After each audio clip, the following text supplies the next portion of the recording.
This is Beethoven, and I chose him to do because he really inspired me. He had, not only did he lose his hearing, but he had a lot of digestive issues. He really suffered in his life, and I came across a letter that he wrote to his brother where he talked about how he didn't think he could go on, how he wanted to take his life, but that he wasn't going to give up until he had produced everything in this time that God had given him to produce. And that when I look at him, I think, well, if Beethoven can, still create this amazing work with such a terrible disability as not being able to hear, I mean, for a composer, that's just unthinkable. If he could still do that, then no matter what it is that I have to go through, I can do that too. I can keep going. I can, conquer whatever is out there for me to conquer. And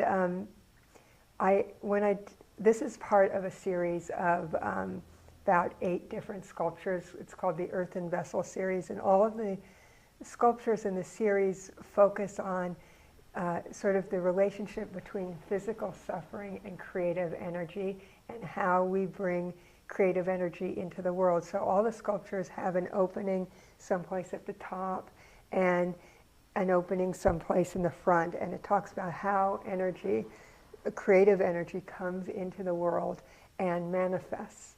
And my primary goal in making these works is to create artwork that's healing for other people to look at. I know it's kind of a lofty goal that I'm not attaining, but I'm very inspired by medieval alchemists who, a lot of people think they were trying to create gold, but that's not really it. They were trying to purify matter, and they believed that as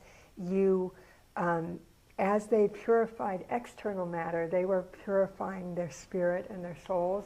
And so I've always believed that if an artist, when they struggle with their work, and I think all struggle in art is about ego versus creative energy. Are you going to surrender and let what really wants to come through, or are you going to try and control it? And so as the artist learns to let go of their ego, they're healed, and that healing energy is captured in the sculpture. And hopefully when a person looks at it, that healing energy resonates with them, and somehow they are healed, and they're able to either see or feel things in a different way. One of the things that I really want to do with my artwork is I want to switch that conversation. Everybody knows how much is wrong with the world. We see it on the news, we see it in the movies, we see people being killed, we see all the negative is poured into us all the time. And I want to switch the conversation to a conversation of praise. Let's look at what is good and pure and what it is that we want to preserve, and start working on that instead of sending all of our energy into what I call addiction to darkness. That we are so obsessed with the dark that we can't see the path to something better.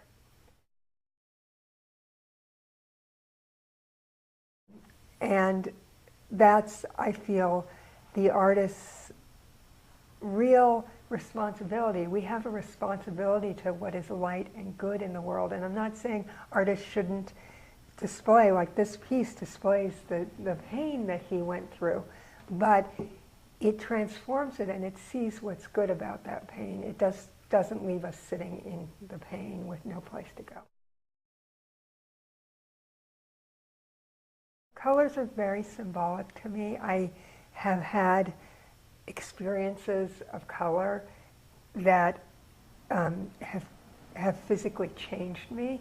And so whenever I use a color, it's because it has a deep personal meaning.